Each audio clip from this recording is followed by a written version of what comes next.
राधे राधे, राम राम सा सभी साथियों से। उम्मीद करता हूँ कि आप सब अच्छे होंगे। और आज हम फिर से चर्चा करने जा रहे हैं डिफरेंट एग्री कमोडिटीज, जैसे कि जो तिलहन दलहन और हमारा जो गवार और जीरा आदि फसलों में कैसे समाचार हैं, नई चीज़ें और जिनका कि भावों पर क्या असर होने जा रहा है, उन सबको हम एक बार फिर से दोहरा लेते हैं। तो मैं आप सबका अपने चैनल पर स्वागत करता हूं और आशा और उम्मीद करता हूं कि आप सब इसे लाइक, शेयर और सब्सक्राइब ज़रूर करेंगे। सबसे पहले हम बात करेंगे गंवार की। तो अब गंवार में सारे सेंटीमेंट पॉजिटिव ही बने हुए हैं, उसमें भी कुछ चीज़ें नई जुड़ के जो दिख रही है उसकी बात कर लेते हैं। सबसे पहले रुपया गिरकर आज जो 96 रुपये पार कर गया है, यानी $1 जो 96 रुपये और 5-10 पैसे ऊपर का हो गया। तो जो भी हम एक्सपोर्ट करने वाली चीज़ें, गंवार, जीरा, ये सब और जो चीज़ें हैं, इलायची, काली मिर्च, जो चाय, सारी चीज़ें जो एक्सपोर्ट में जाती है, उनका जो प्रति क्विंटल में $1 के हिसाब से वो रुपया बढ़ कर के आएगा। जैसे आपने $2000 की कोई भी माल दिया तो उसमें 2000 रुपये बढ़ कर के आएंगे। पहली चीज़, ये सारी चीज़ें भाई डॉलर का रेट, रुपये का रेट, ये वो सब हम क्यों बता रहे हैं? ये इसलिए क्योंकि व्यापार में ये पैसे जुड़ कर के आते हैं। फिर डॉलर का रेट जो अभी गिरा हुआ था 97 के अंदर में आ गया था, लगभग 97 रुपये के हिसाब से। हमारा जैसे रुपये का जो मूल्य होता है, बढ़ता है घटता है, उसी तरह से डॉलर का रेट भी गिरा था। अभी गिरते हुए डॉलर में भी रुपये का रेट गिर गया। उधर से डॉलर का रेट गिर रहा था और इधर रुपये का रेट गिर रहा था। अभी क्या हुआ? अभी डॉलर का रेट मजबूत होने की वजह से रुपये गिर गया। जो डॉलर अभी वापस 99 के स्तर पर गया है, और जो ही डॉलर और मजबूत होता है तो भी रुपया और गिरेगा। इस हिसाब से रुपये की कीमत आपके $1 100 रुपये का हो जाएगा। ये संभावना जताई जा रही है और ये पक्का हो गया, क्योंकि भारत सरकार का अपना जो रिजर्व है, विदेशी मुद्रा भंडार, उसको प्रधानमंत्री जी ने खुद ही बता दिया है कि वो घटता जा रहा है, यानी कि रिजर्व भंडार घट करके आपका 20% पर आ गया है।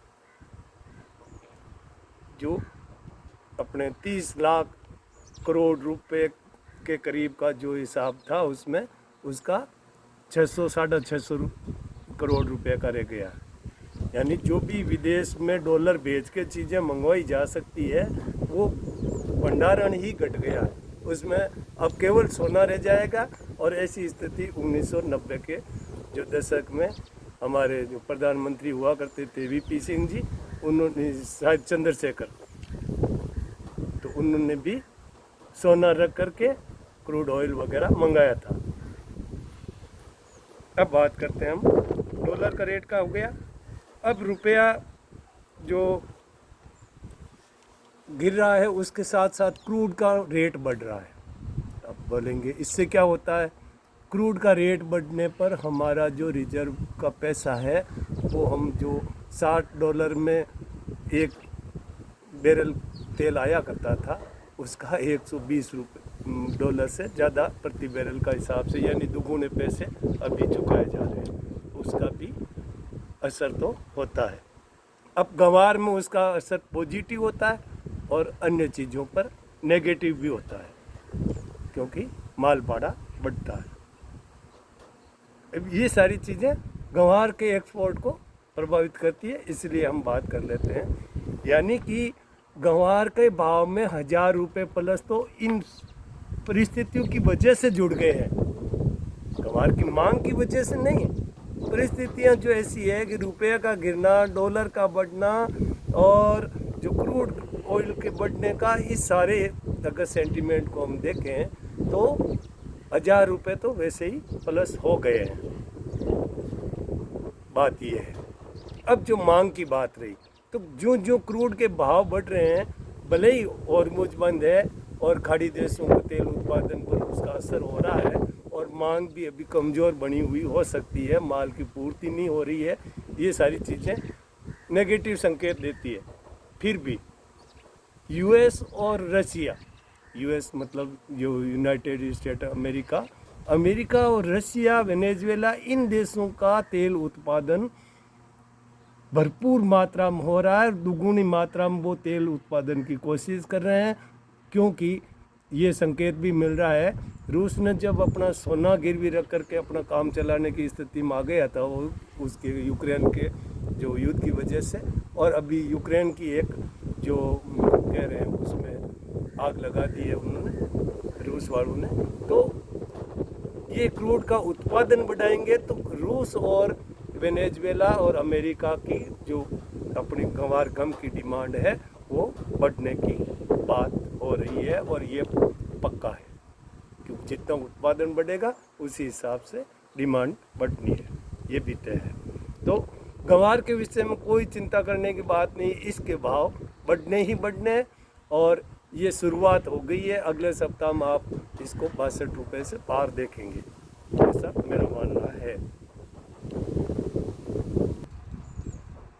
अब जैसा कि हमने पहले बात करी थी कि जो आवक एकदम से कमज़ोर बनी हुई है, डिमांड एज इट इज बनी हुई है, यानी कि जैसी बनी हुई थी वैसी डिमांड है, उसमें कोई कमी नहीं आई है।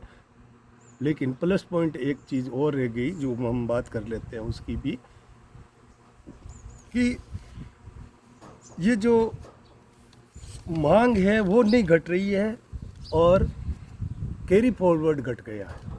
तो अब आपके घर में पड़े हुए माल को निकलवाने के लिए भाव में बढ़ना तय हो गया है, ये भी है। अब बात करते हैं हम जीरे की, उसमें भी ये अल नीनो, आगे आने वाली पैदावार, सब घबराहट हो रही है। मांग बढ़ने में कोई कमी नहीं है और माल नहीं है, आवक नहीं है, ये सारी चीज़ें गंवार भाव को जो बढ़ने में सहारा देगी।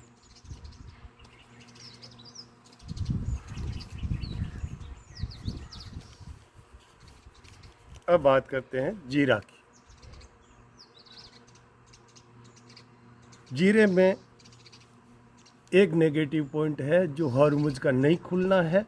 खाड़ी देशों को जीरे का निर्यात नहीं किया जा सकता, अभी नहीं किया जा रहा है, और जो भी निर्यात हो रहा है वो थोड़ी मात्रा में हो रहा है, जिसकी हमने पहले भी बात करी है।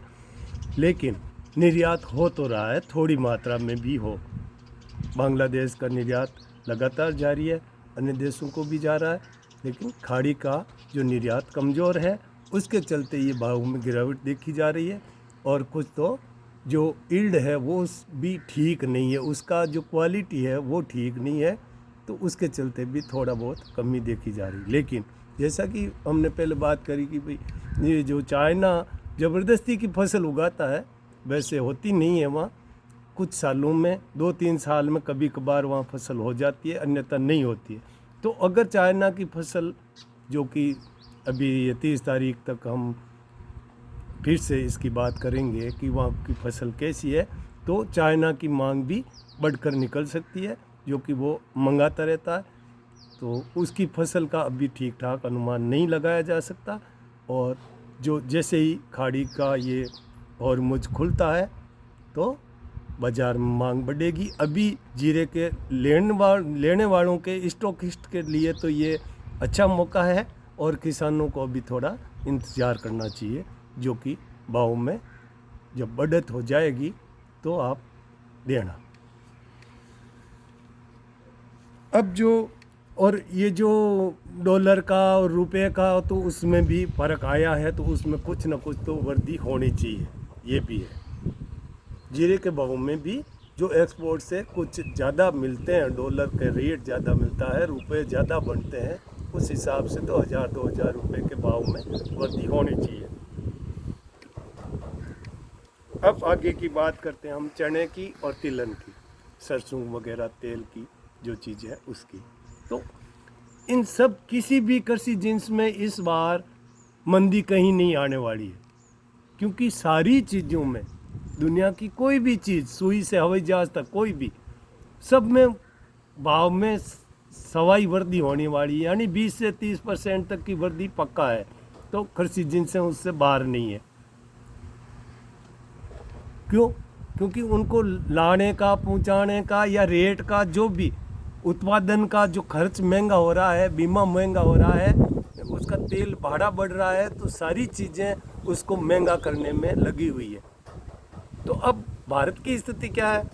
भारत में अपने जो उत्पादन की क्षमता है दलहन की, तिलहन की, यानी तेल उत्पाद, जो खाने का तेल हम जो बाहर से मंगवाते हैं, तो इसका मतलब है कि हमारे यहाँ का जो तेल उत्पादन है वो तिलहन उत्पादन कम है, और आधा तेल हम बाहर से मंगाते हैं। पाम ऑयल भी इस बार महंगा हो गया है भाड़े की वजह से या और किन्हीं कारणों से। इस हिसाब से कोई भी तिलहन सस्ता नहीं होने वाला है। सरसों की मांग एज इट इज़ बनी रहने वाली है। उसके भाव में वृद्धि कितनी होगी ये मैं नहीं कह सकता, लेकिन सरकार बाहर से क्रूड मंगवा लेगी वही बहुत है। अन्यथा दूसरी चीज़ें, सोना बंद कर दिया, चांदी बंद कर दी। इसी तरह से अभी फ़िलहाल जब जैसे भी काम चल जाए तो तिलहन भी बाहर से नहीं मंगवाया जाएगा। जब तक कि इन भावों में 1000 रुपये की, 2000 की वृद्धि नहीं हो जाए तो भी बाहर से नहीं मंगवाया जाएगा। एक बात, क्योंकि फॉरेक्स रिजर्व में पहली बात तो पैसे ही नहीं है। सरकार अब हाथ खड़े करने में लगी हुई है। प्रतिबंध, पाबंदियाँ, ये वो सब होंगे। बाजार में दालें ढूंढी जाएगी, तेल ढूंढा जाएगा, सब ये होगा। परेशानियाँ बहुत आने वाली है, लेकिन जो आगे समय आएगा तो देखी जाएगी क्या होता है। अब रही बात दलहन की, चने की, तो मूंग में अभी फ़िलहाल वृद्धि देखी जा रही है भाव में। चने के भाव में कल परसों में 25-30 रुपये, 50 रुपये कहीं कहीं जो वृद्धि हुई है। जयपुर में, बीकानेर में, दिल्ली में जो चने के भाव में 50 रुपये की तो वृद्धि देखी जा रही है। लेकिन अभी जो हम बात कर रहे हैं उस हिसाब से चने का जो आयात है वो आज के हालात में 1000 रुपये प्रति क्विंटल तो महंगा पड़ रहा है। अब आप ऑस्ट्रेलिया से या कनाडा से कहीं भी जो व्यापार चलता है हमारा, तो इस हिसाब से कनाडाई चना, ऑस्ट्रेलियाई चना या जहाँ कहीं से भी हम जो दालें मंगवाते हैं वो सब की सब 1000 रुपये प्रति क्विंटल तो आज भी महंगी हो रही है। सारी दालों का जो चने का जो आयात है वो 35 से 40% तक घटा हुआ अभी भी है, जो कि हम पिछले वर्षों में जैसा हम मंगवा रहे थे उससे 40% कम दालें उपलब्ध कराई जा रही है, जो कि भारतीय किसानों के लिए एक हितकारी काम है। तो प्रकृति ने किसानों को कुछ सहारा देने की कोशिश करिए, आप उसका लाभ उठाइए। रही बात तिलहन की, तो हम जैसा बात कर रहे थे, तिलहन भी जो बाहर से इंडोनेशिया की तरफ से, मलेशिया, इंडोनेशिया से जो पाम ऑयल मंगवाया जा रहा है वो भी महंगा पड़ रहा है। और तिल और सरसों की तो बात ही छोड़ो, वो तो कहीं है भी नहीं। और वो बड़े भाग्यशाली किसानों के घर में होता है, उन्हीं को खाने को नसीब होता है, या फिर अच्छे भले घरों वालों को ही। बाकी तो पाम ऑयल खा करके ही काम चला रहे थे। उसमें भी अब जो प्रधानमंत्री जी कहते हैं कि तेल कम खाओ, तो आप समझ सकते हैं तेल की जो भाव में क्या वृद्धि होने वाली, उसका भी आप अनुमान लगा सकते हैं। तो जैसा कि मैंने कहा, अब सरकार के वश से भी चीज़ें बाहर हो रही है। अब थाली और ताड़ी बजाने वाले खाली हाथ अगर बजाते हैं, जेब खाली बजाओ ताड़ी, वो बात तो अलग है। अन्यथा किसान सावधान और सचेत रहें। खाद की कमी भी बताई जाएगी। जब दाल और तेल नहीं मंगवाने वाले हैं, सोना चांदी की तो बात छोड़ो, तो खाद भी कौन सा मंगवा के देंगे। ये सारी चीज़ें जो संकेत करती है कि हम सब महंगाई की तरफ बढ़ रहे हैं। भयंकर महंगाई, भयंकर बेरोजगारी। तो सस्ते माल नहीं लुटाएं, अगर ज़रूरत हो उस हिसाब से आप माल काटें, अन्यथा अपना स्टोर या भंडारण कुछ न कुछ मात्रा में धान चारे का रखें। उसके उपरांत भी ये जो सुपर अल नीनो कंडीशन जो बन रही है, हालांकि आपको समाचार दिए जा रहे हैं, मैं जानता हूँ कि मानसून जल्दी आ रहा है, लेकिन अगर मानसून भोपाल से खंडवा के आगे तक पहुंच जाता है ठीक ठाक दिनों में, तब मानेंगे कि वास्तव में जल्दी आ रहा है। अन्यथा हमारे यहाँ तक पहुंचने में, यानी पाकिस्तान बॉर्डर के राज्यों में या गुजरात से पंजाब, हरियाणा, दिल्ली, राजस्थान, इन सब जिलों या राज्यों में आने में जो समय लगेगा, तब तक ये अल नीनो अपने प्रभाव और पैर जमा सकता है, ऐसी जो जानकार बता रहे हैं। और संभावना यही है। आप सावधान रहें, सचेत रहें, डरने की ज़रूरत नहीं है।